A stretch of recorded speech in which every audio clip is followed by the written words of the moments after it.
Вот молодцы. А вот у меня вот есть сказка, где медведи не знали, что такое спасибо. Вот.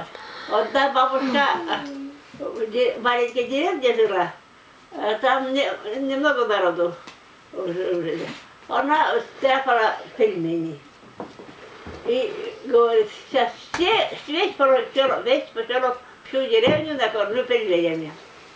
Вышла на крыльцо и закричала на всю деревню: «Эй, соседушки, приходите все пельмени кушать, всем хватит!»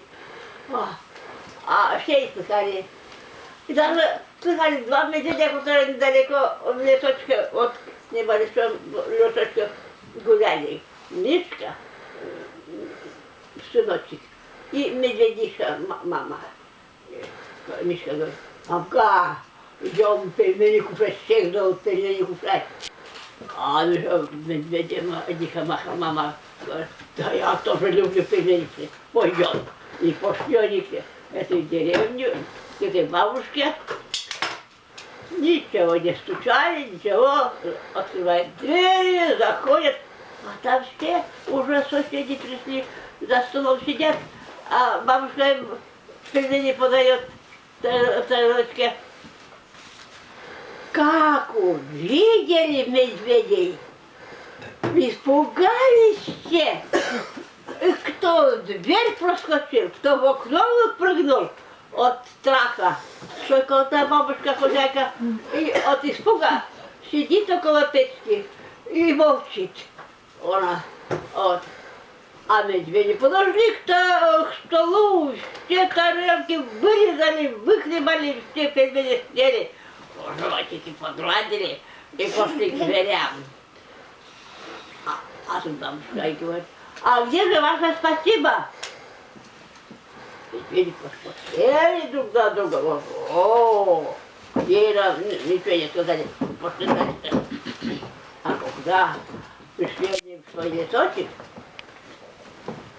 шутка спрашивает: «Мамка, а где наше спасибо?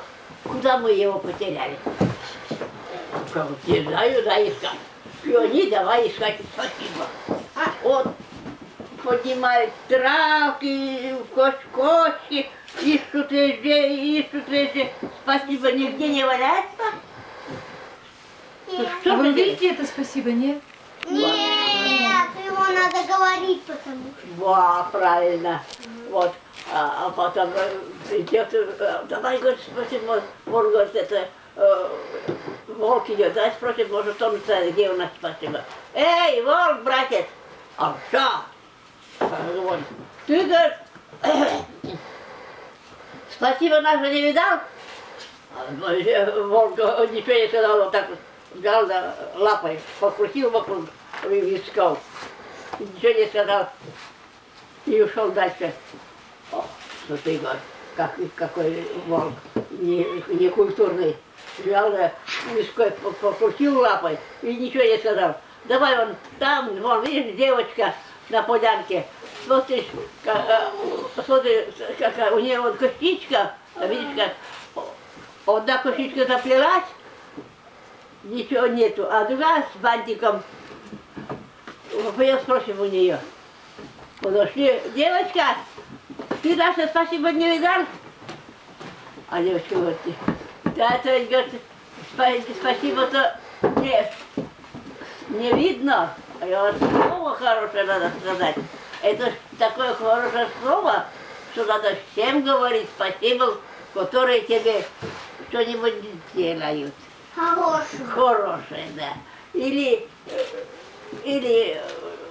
что-то гости не дадут. Да?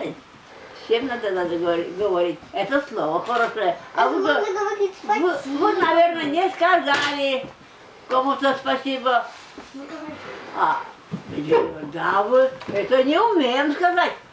Давай пойдем, скажем той бабушке, которая перед меня кормила. Пошли этой бабушке, встали около крылечка и заорали: «Спасибо!» А бабушка наконец-то дошла. Вот так, спасибо.